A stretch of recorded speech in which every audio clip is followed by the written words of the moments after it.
In a meticulously planned, multi-billion-dollar tournament, you'd really think the most decisive factor on the pitch would be, I don't know, a tactical masterclass or just a moment of pure individual brilliance. Right, yeah. You expect the football to be the main event. Exactly.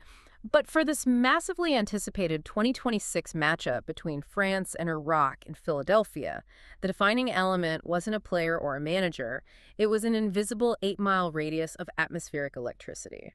Mother Nature basically deciding to take over the match. Literally. The skies just opened up over Lincoln Financial Field, and it brought the momentum of tens of thousands of fans, plus 22 elite athletes, to a grinding, indefinite halt.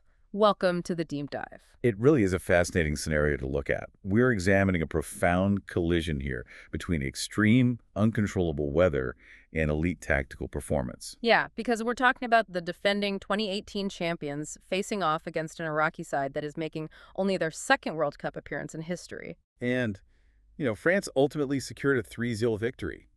But that final scoreline really obscures the psychological and physiological chaos that dictated this game. That's our mission today.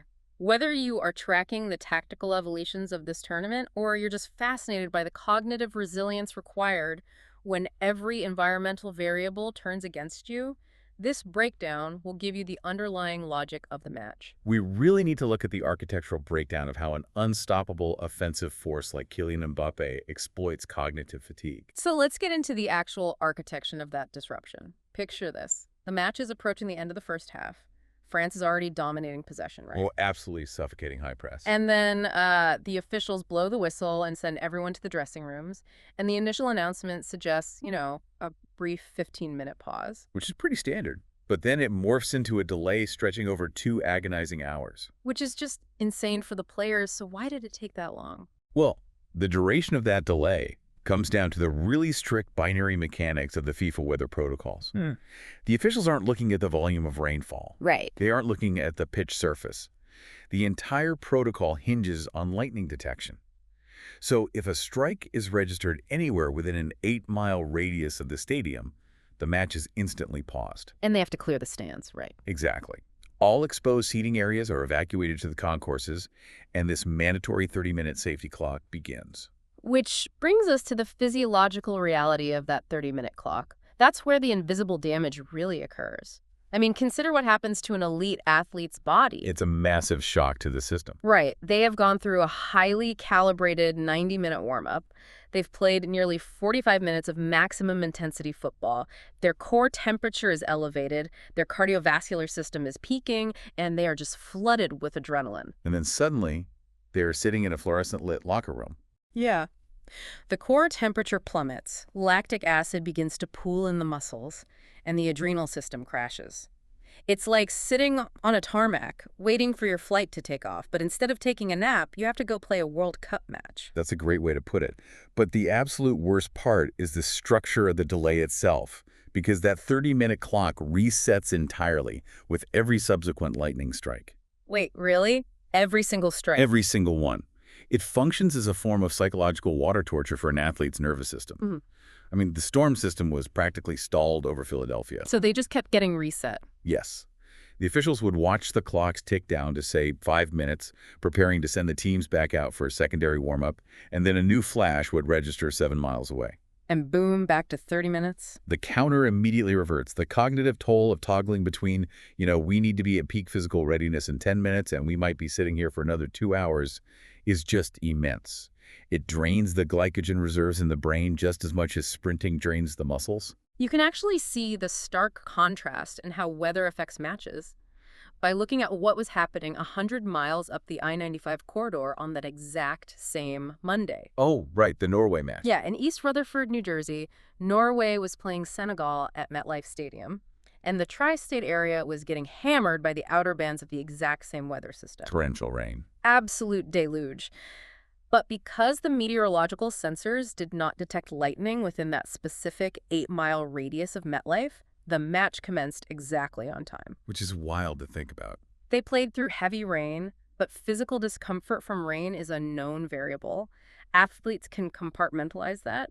The indefinite suspension of time caused by the lightning protocol is just a completely different beast. Which makes the internal reaction of the French national team so analytically significant for us. How so? Well, when you have a delay of that magnitude, you typically see teams pacing the dressing room, obsessively stretching, burning through nervous energy out of frustration. For sure, getting in their own heads. Right.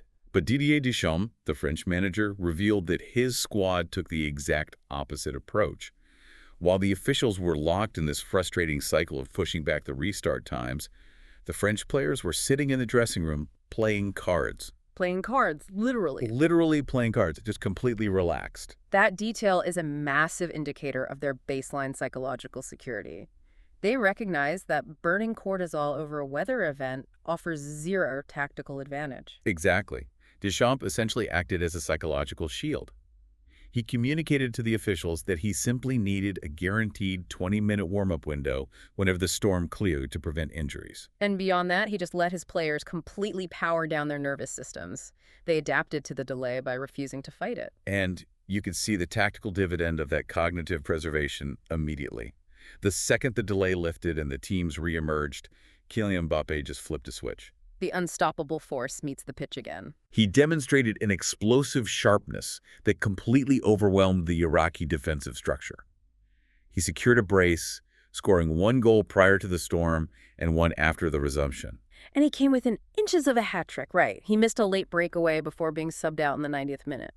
Yeah, but let's talk about the mechanics of his first goal, because it exposes a terrifying reality for opposition defenders. The one from the edge of the box. Yes. The strike originated from the edge of the penalty box, and he delivered it with his left foot. Now, in tactical geometry, a defender is trained to analyze a forward's tendencies, right? Sure, you force them to their weak side. Exactly. You physically align your hips to shade the attacker toward their weaker foot. The entire defensive strategy is based on reducing the probability of a clean strike by forcing an unnatural shooting motion. But if Mbappe is hitting precision lasers from outside the box with his supposedly weaker left foot, how do you even defend him? The probability math entirely disintegrates. It does. When an attacker demonstrates lethal ambidexterity from distance, the defender is stripped of their primary navigational tool. You can no longer commit your center of gravity to one side to cut off an angle. So you're stuck. You are forced to remain perfectly square, which requires a flat-footed stance.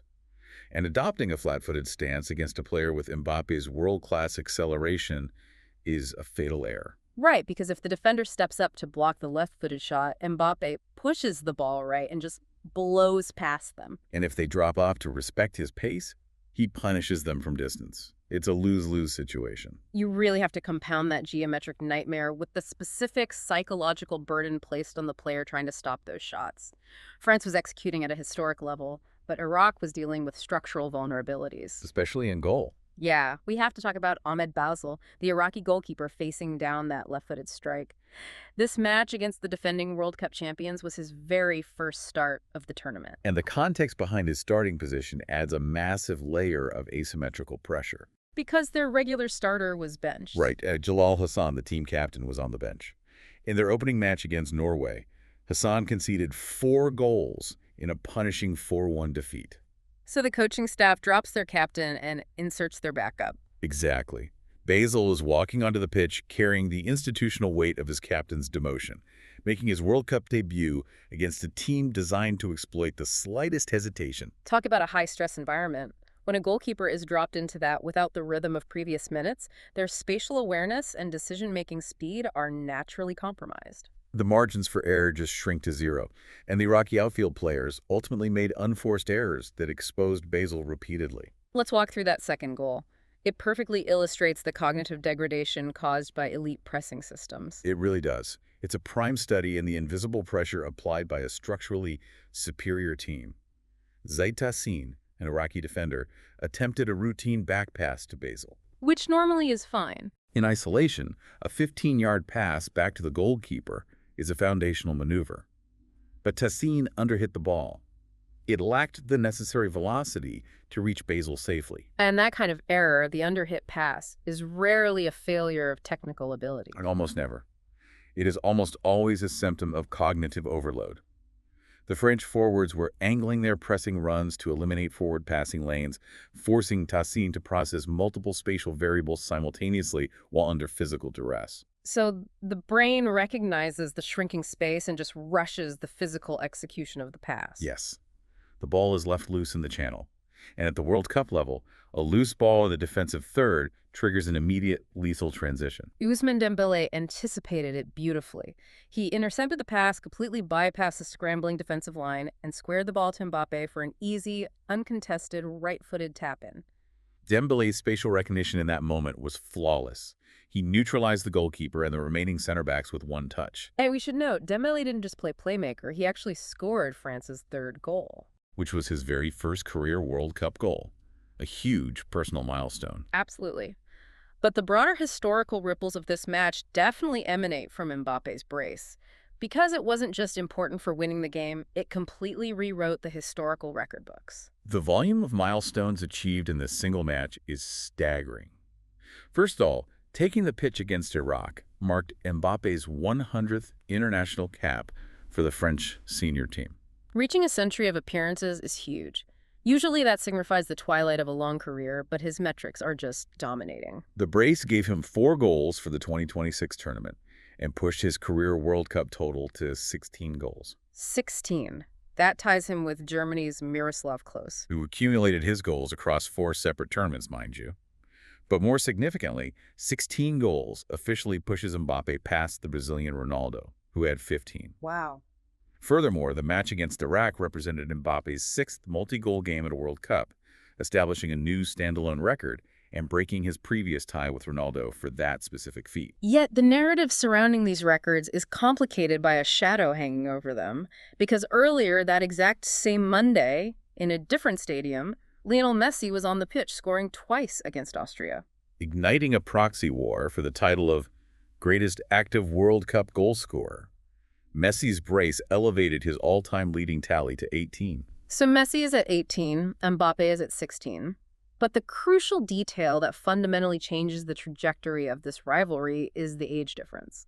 Mbappe is 11 years younger than Messi. It's a massive structural advantage. Yeah. He potentially has 2, maybe 3 more World Cup cycles ahead of him. The media friction generated by this simultaneous race is immense. Journalists immediately confronted Mbappe with Messi's performance, and Mbappe claimed there is no saga between them, saying he doesn't watch what Messi does. I only look at my team, he said. Okay, I have to push back playfully here. On a human level, come on, he definitely checks the scoreboard, right? Oh, absolutely. It's like claiming you don't look at your colleagues' sales numbers when you're both up for the exact same promotion.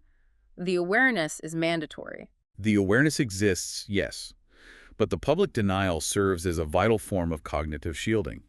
Whether he looks at the scoreboard or not, his philosophical framing is a deliberate psychological strategy. How does he frame it? He elaborated by saying, when you score goals, you get closer to this sphere, but for me, it's more important to see our progression.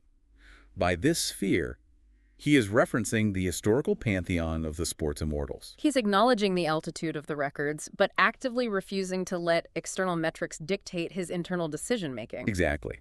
If an athlete steps onto the pitch with a primary objective of outscoring a rival who played earlier that day, their tactical discipline unravels. They start shooting from low probability angles. They ignore the overlapping run of a fullback. They refuse to play the simple pass for an assist because they are desperate for the individual stat. By anchoring his focus exclusively on the collective progression of the French team, he inoculates himself against the anxiety of the chase. And Deschamps actively reinforced this team-first mentality. He aggressively dismantled critics who label Mbappe as selfish, stating that's simply not who he is. He praised his global aura and his captaincy. Regarding the 16 goals, Deschamps was analytically cold. He stated that records are constructed specifically to be broken, and given Mbappe's age, he possesses the mathematical probability to set the new ceiling significantly higher. While Mbappe's individual progression is secure, the progression of both teams in the tournament tells two very different stories.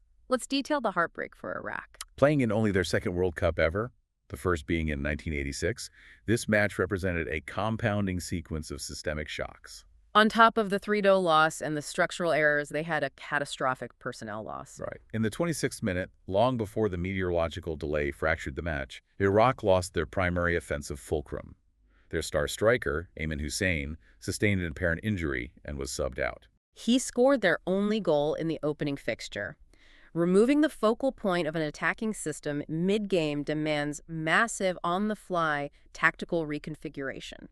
Ali Alamadi replaced him, but the structural damage was done. When a squad is defending deep against a superior possession-based team, they rely on a target forward to hold up the ball and buy time. Without Hussein, the ball kept returning instantly to the defensive third, accelerating the cognitive fatigue we talked about. Now contrast that with France's horizon. Securing 3 points against Iraq pushes their group stage total to 6 points. So they are guaranteed a knockout spot. The mathematics guarantee their progression, but the tactical implications of their final group match against Norway remain significant. The outcome dictates who secures the top seed, which alters their geographic path. And there is a fun logistical detail built into the scheduling here. If France executes their expected progression and tops the group, The bracket algorithms dictate a path that could send them straight back to Lincoln Financial Field in Philadelphia for a massive knockout fixture against Germany. and the calendar date for that potential collision, July 4th. A France-Germany knockout match in Philadelphia on American Independence Day. The structural intensity of that is just wild to think about. But before we start analyzing potential knockout brackets, let's bring the lessons back to you, the listener. The core utility here is observing how top-tier performers navigate compounding variables. Think about Mbappe's mindset during a literal 2-hour lightning storm and a metaphorical storm of media comparisons to Messi. The takeaway: stay relaxed, play the cards you're dealt, and focus only on your own progression rather than what your rivals are doing. When the external environment becomes entirely hostile, that cognitive shield is your best defense. I want to leave you with a lingering question to ponder. We noted Mbappe reaching 100 caps while still in his mid-20s. With modern sports science and medicine extending careers, are we entering an era where goal-scoring records will be pushed to such astronomical heights that the next generation won't even bother trying to break them? Will the concept of an unbreakable record be redefined as a permanent mathematical reality in our lifetimes? It's a structural shift in the history of sports that we're watching happen in real time. Thank you for joining us on this deep dive. Keep questioning the tactics, keep analyzing the variables, and we'll see you in the next breakdown.